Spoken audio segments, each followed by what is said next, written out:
Salut, c'est Zaba et commençons tout de suite la conspiration du harem. Le roi Ramsès III a vécu entre 1186 et 1155 avant Jésus-Christ. Il est considéré comme l'un des plus grands pharaons que l'Égypte ait jamais eu. Il a lutté contre le fléau des peuples de la mer dont l'origine reste à ce jour un mystère. Grand philanthrope, il a construit des temples mortuaires et d'autres édifices religieux dans toute l'Égypte. Ramsès III a régné à une époque de prospérité légendaire, mais sa mort est l'une des plus anciennes affaires non résolues de l'histoire de l'humanité. Depuis des années, les chercheurs tentent de comprendre comment Ramsès est mort, et ils pensent aujourd'hui avoir trouvé la réponse.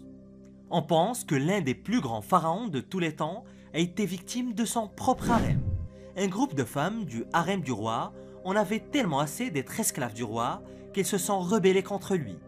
Ils ont comploté son assassinat, non seulement pour se débarrasser du roi, mais aussi pour faire monter sur le trône l'un des fils de sa concubine. C'est d'ailleurs ce que l'on appelle la conspiration du harem. Ce complot a été consigné dans des documents datant d'il y a 3000 ans, et la totalité de l'affaire a très clairement été décrite dans un procès qui a eu lieu après que les femmes aient été prises en flagrant délit de conspiration. Ce procès a dû avoir une importance considérable dans la société égyptienne ancienne. Imaginez qu'aujourd'hui, on découvre soudain qu'un président ou qu'un roi a été assassiné par une bande de ses maîtresses secrètes. Ça change des croissants et des scooters. Et en raison de l'importance de l'événement, le procès a été documenté dans toute l'Égypte. Et nombre de ces documents ont survécu. Les documents affirment qu'une femme nommée Tiye était la meneuse des concubines en colère. Il voulait que son fils, Pentahour, succède à Ramsès après sa mort. Tiye a réussi à recruter des mondains dans les hautes sphères de la société égyptienne. Elle a également trouvé le soutien des militaires, d'administrateurs, d'esclaves et même de sorciers et de prêtres qui ont été recrutés pour mener à bien la mission secrète d'assassinat. La seule chose qui manque au procès est ce qui est arrivé au roi Ramsès. Les documents indiquent que tous les accusés ont été jugés coupables et punis de mort, mais ils ne précisent pas si Ramsès est réellement mort de ce stratagème. Les examens de sa momie n'ont jamais permis d'élucider la manière dont il est décédé. Et ce n'est que très récemment que le légendaire chercheur Albert Zink a fait éclater l'affaire et a changé l'histoire. Albert est surtout connu pour ses études sur Otzi, l'homme des glaces, l'homme des cavernes découvert dans les Alpes suisses et figé dans la glace. Il étudiait la momie de Ramsès III lorsqu'il a fait une découverte majeure. Sous ses bandages placés sur la gorge de Ramsès, Albert a découvert une lacération. Il semble que Ramsès ait été égorgé par derrière, et les chercheurs ne l'avaient pas vu auparavant car les bandages de la momie recouvraient la petite blessure. Les preuves suggèrent que Ramsès III est mort aux mains de son harem, la gorge tranchée au moment où il s'y attendait le moins. Le héros de la guerre de Troie. L'île de Salamine est une petite île située non loin d'Athènes, en Grèce. C'est là qu'en 2023, des archéologues ont révélé la découverte d'un bâtiment submergé datant d'il y a 1800 ans. Ce bâtiment renferme ce qui pourrait être une véritable preuve physique de l'existence de l'un des héros les plus légendaires de la guerre de Troie. L'histoire de Salamine est ancienne et remonte au début de la société humaine, mais l'île est surtout connue pour ce qui s'est passé en 480 avant notre ère. Au cours des 9 années précédentes, la guerre avait fait ravage entre les forces de l'Empire perse et les cités-États grecs. Et lors de la deuxième invasion de la Perse, sous la direction de Xerxès le Grand, les choses commençaient vraiment à se gâter pour la Grèce. Les Grecs ont perdu contre Xerxès lors de la bataille de Thermopyles, qui a d'ailleurs été rendue célèbre par le film 300. Mais après l'écrasement des Spartiates, la marine grecque a repoussé les forces de la Perse lors de la bataille de Salamine, et c'est pour cette victoire que l'île restera jamais dans les mémoires. 600 ans plus tard, Salamine n'est plus qu'une coquille vide. Au IIe siècle de notre ère, le géographe grec Pausanias écrivit qu'il n'en restait plus grand-chose. Il ne restait qu'une petite place de marché et un temple en ruine dédié à Ajax, héros de la guerre de Troie. Le reste de Salamine avait disparu dans les flots et en 2021, des archéologues ont retrouvé les vestiges engloutis de la ville classique. Et ils ont identifié la digue qui servait autrefois de fortification. Ils ont maintenant découvert un immense bâtiment public appelé Stoa. Et à l'intérieur de la Stoa se trouvaient des objets datant de différentes époques. Et l'une des découvertes les plus intéressantes est une dalle de pierre représentant un homme barbu. Les chercheurs pensent qu'il s'agit d'Ajax lui-même. Et ces découvertes restent très étonnantes car selon le ministre grec de la Culture, les ruines nouvellement découvertes sont exactement telles que Pausanias les a décrites il y a 2000 ans. Et la raison pour laquelle ces découvertes pourraient tout simplement changer l'histoire est qu'elles semblent confirmer qu'Ajax était un véritable héros grec. Il s'agit peut-être d'un véritable guerrier qui a participé à la guerre de Troie il y a 2500 ans, et non d'un simple personnage de livre. Et si cela s'avère vrai, combien d'autres personnages grecs légendaires, tels qu'Hercule ou Thésée, ont-ils réellement existé? Artefact antigravité. Vous avez peut-être déjà entendu parler de l'anomalie de la mer Baltique. On en a d'ailleurs déjà parlé dans une vidéo. C'est ce prétendu vaisseau spatial englouti dont personne ne veut parler.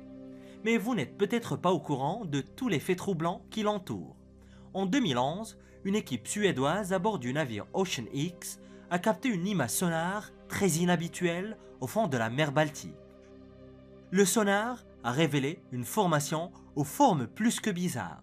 Et plus on regarde l'image, plus il est difficile de contester que l'anomalie ressemble à un vaisseau tout droit sorti de Star Wars. Mais depuis lors, l'anomalie de la mer Baltique a été rejetée comme n'étant rien d'autre qu'une formation rocheuse fantaisiste sur le fond marin. Et lors de l'enquête initiale, les plongeurs ont voulu en savoir plus sur la structure. Ils ont rapidement découvert que l'anomalie n'avait pas seulement un aspect bizarre, mais qu'elle avait aussi des propriétés très étranges. Lorsqu'ils s'en sont rapprochés, leurs appareils électroniques ont cessé de fonctionner juste au-dessus de l'objet englouti. Les signaux GPS et satellitaires étaient tout bonnement inutilisables. L'équipe a même récupéré un petit échantillon de la structure et l'a ramené au laboratoire. Et selon les géologues, l'échantillon de l'objet mystérieux contient des métaux que la nature ne produit pas normalement, en particulier de la limonite et de la géotite. Alors comment une mystérieuse formation rocheuse située au fond de la mer a-t-elle pu être imprégnée de métaux impossibles à produire? Cette question a donné lieu à de nombreuses théories dont aucune n'a jamais été prouvée ou infirmée d'ailleurs. Et selon les théories les plus fantaisistes, l'anomalie de la mer Baltique serait la légendaire Die Glocke, la cloche, une prétendue machine antigravité qui aurait été mise au point par les nazis, mais qui n'aurait jamais été utilisée. La rumeur voudrait que vers la fin de la Seconde Guerre mondiale, les nazis aient jeté ces technologies dans l'océan pour qu'elles ne tombent pas entre les mains des alliés. Une autre théorie veut que l'anomalie soit un vaisseau extraterrestre enterré depuis des milliers d'années et aujourd'hui pratiquement fossilisé. Mais ce que vous ne savez peut-être pas, c'est qu'une autre découverte a été faite dans la même zone que l'anomalie de la mer Baltique. Un homme, nommé Boris, a trouvé quelque chose d'inhabituel sur le rivage de la mer Baltique. Selon lui, il s'agissait d'un objet vieux de 140 000 ans. Mais avant de poursuivre, n'oubliez pas que la réalité de l'objet n'a jamais été confirmée. L'anomalie de la mer Baltique est une chose bien réelle au fond de l'océan, mais l'artefact mystérieux de Boris n'existe que sur des photos et dans des rapports anecdotiques. Mais voici néanmoins ce qu'en dit Boris. L'objet a la forme d'un cylindre et tient dans la paume de la main. Il semble contenir des morceaux de cuivre ou de bronze et Boris affirme que l'artefact a des propriétés inexplicables similaires à celles de l'anomalie de la mer Baltique. Il avance même que l'objet générerait des champs d'énergie qui pourraient perturber des technologies comme des GPS. Mais avant d'affirmer quoi que ce soit, Boris devrait peut-être au moins le prouver en laissant sa découverte être examinée. Mais quoi qu'il en soit, cela ne résout pas les mystères de l'anomalie de la mer Baltique. L'effondrement des Mayas.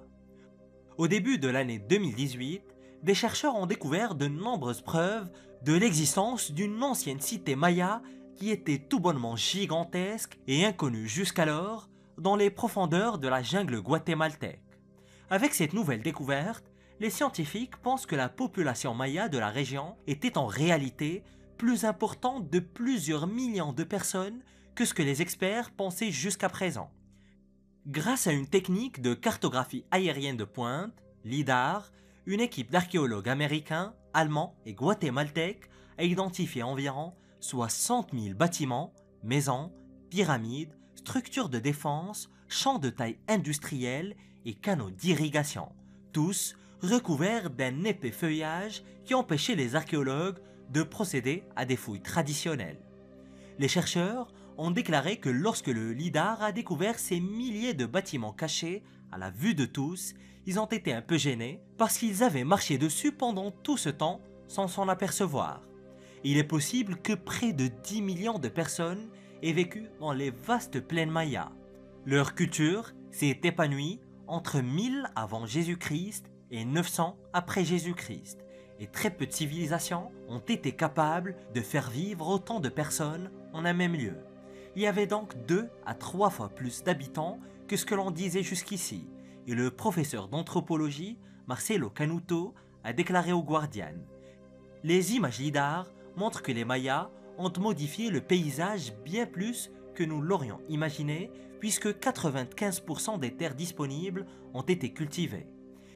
Et selon les chercheurs, l'agriculture maya est beaucoup plus intensive et donc beaucoup plus pérenne qu'on le pensait.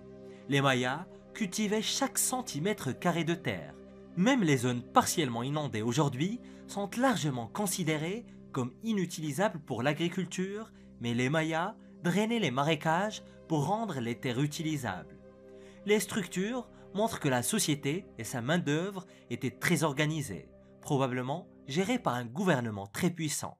Il est clair que les Mayas étaient très avancés pour leur époque, et ces découvertes remarquables renvoient au mystère qui plane depuis très longtemps sur les raisons de l'effondrement mystérieux de cette civilisation plus que sophistiquée. Leur déclin a été marqué par l'abandon des villes, qui comprenaient probablement des dizaines de milliers de bâtiments récemment découverts. Et contrairement à d'autres civilisations, lorsque les Mayas ont abandonné leurs villes, la jungle les a recouvertes, les cachant et les préservant à la fois. Mais ce qui a déclenché leur déclin reste à ce jour un mystère. Le mystère du Stonehenge chilien. Dans le désert du Chili, il existe des formations très mystérieuses qui restent à ce jour inexpliquées. Il existe plusieurs explications, mais cela a certainement quelque chose à voir avec les astres et des croyances mystérieuses. Le désert d'Atacama, au Chili, est absolument gigantesque. Il s'agit d'une immensité vide avec du sable grossier et des roches beiges, un endroit qui semble aussi inhospitalier que la surface de Mars. Et pourtant, il y a 500 ans, les Incas y étaient très actifs. Les scientifiques le savent grâce aux dizaines de piliers de pierre découverts dans le désert. Ces piliers de pierre sont connus dans les langues locales sous le nom de Saiwas. Ils ont pour la plupart été découverts à proximité d'anciens chemins qui faisaient partie d'un vaste réseau routier construit par les Incas. Tout comme les Romains ont pavé des routes à travers l'Europe entière, les Incas ont pavé des routes du Chili jusqu'à la Colombie.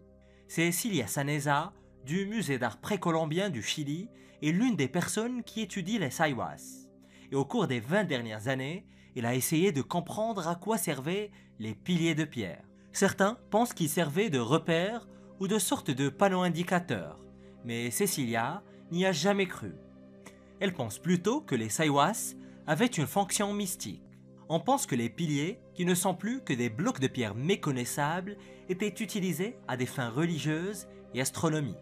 Cecilia a même travaillé en étroite collaboration avec les astronomes de l'Atacama Large Millimeter Array pour étudier les blocs de pierre.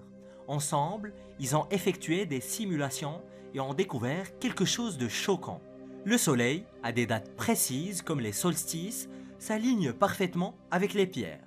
Les Incas les utilisaient pour suivre les phénomènes solaires. Et plus encore, les pierres auraient été conçues pour diffuser le pouvoir sacré des étoiles. C'était une façon pour les Incas de se sentir connectés au cosmos. Mais pourquoi les Incas utilisaient-ils ces piliers de pierre comme balises? Certains vont même jusqu'à théoriser qu'ils les construisaient pour essayer d'atteindre des entités dont ils connaissaient l'existence. Mais qu'est-ce que les Incas savaient du cosmos qui a été perdu au cours des 5 derniers siècles? Les vampires sumériens. D'où viennent vraiment les vampires? Ils n'ont pas commencé avec le conte de Dracula en 1897. Allez, je vous donne un indice. Les vampires remontent à la première grande civilisation humaine. Mais cela signifie-t-il que les vampires ont réellement existé? Il existe des récits anciens de vampires aux 4 coins du monde. Dans les Highlands écossais, on raconte depuis des siècles des histoires du Baoban Sith. Les Baoban Sith étaient des fées qui s'attardaient sur les sentiers de montagne et suçaient le sang des voyageurs qui ne se doutaient de rien. Ils apparaissaient souvent sous la forme de belles jeunes femmes attirées par l'odeur du sang. Et lorsqu'elles trouvaient une victime, elles la vidaient de son sang. Des milliers d'années auparavant, les Sumériens avaient leur propre version des vampires. Et vers 4500 ans avant Jésus-Christ, les Sumériens ont commencé à parler d'esprits maléfiques. Appelés Edimu, ils cherchaient davantage à aspirer la force vitale de l'homme que son sang. Les Edimu sumériens avaient des pouvoirs psychiques et pouvaient franchir les parois.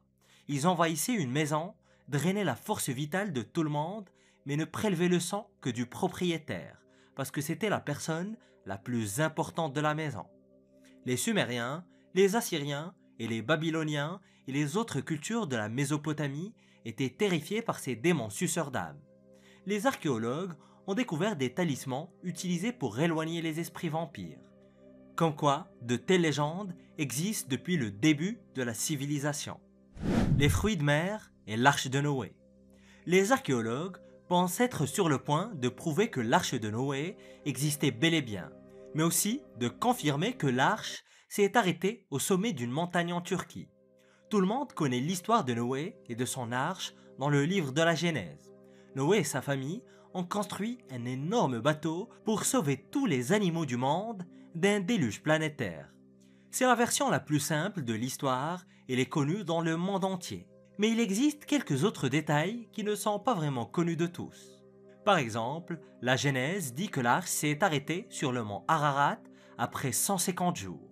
La Bible indique explicitement l'endroit où le bateau légendaire s'est arrêté lorsque les eaux se sont retirées. Savoir où chercher est un avantage considérable pour les chercheurs. Et depuis des années d'ailleurs, les archéologues fouillent le mont Ararat à la recherche de preuves. D'ailleurs, des enquêteurs déterminés pensent que la formation de Duru Pinar dans le mont Ararat est exactement l'endroit où l'arche s'est arrêtée. Cette formation se trouve à 5029 mètres au-dessus du niveau de la mer. Et alors que la majorité des scientifiques affirment qu'il ne s'agit que d'une formation rocheuse normale, les chercheurs bibliques y voient beaucoup plus. Ils affirment que la formation a la forme d'un grand bateau, preuve que Noé a débarqué ici. Mais les scientifiques ont besoin de plus que cela s'ils veulent changer l'histoire. Des chercheurs de l'Université technique d'Istanbul travaillent dans la région depuis 2021. Et ils ont surtout collecté des échantillons de roches pour les analyser. Leurs premières conclusions ont révélé des traces d'activité humaine dans la formation il y a environ 5000 ans. Et les spécialistes bibliques, certains en tout cas, affirment que le déluge s'est également produit il y a 5000 ans. Les dates semblent correspondre, mais la preuve la plus choquante a été apportée sous la forme de fruits de mer et de formes de vie sous-marine. Les chercheurs affirment que des traces de fruits de mer trouvées près du sommet de la montagne prouvent qu'il y a bien eu un déluge il y a 5000 ans. S'ils peuvent vérifier cela, les scientifiques prouveront l'authenticité de l'un des textes bibliques les plus importants, non seulement en tant qu'histoire, mais aussi en tant que document historique. Mais beaucoup de choses restent à vérifier, comme la date du déluge qui varie selon les interprétations, mais aussi les scientifiques qui doivent dater exactement les traces de vie sous-marine qu'ils ont trouvées. La destruction des Hopewell. En 2022, des scientifiques ont publié dans la revue Scientific Reports une étude qui a changé l'histoire ancienne de l'Amérique du Nord. Ils affirment qu'il y a 1500 ans, une comète a explosé dans le ciel au-dessus de l'actuelle ville de Cincinnati. L'explosion a été si intense qu'elle a fait pleuvoir des boules de feu sur la région environnante. Les champs se sont embrasés et les forêts ont été rasées comme si une bombe atomique avait explosé. L'explosion aurait également détruit les villages, entraînant l'extinction soudaine de l'ancienne culture Hopewell. Les recherches ont été menées par l'archéologue Kenneth Tankersley de l'université de Cincinnati.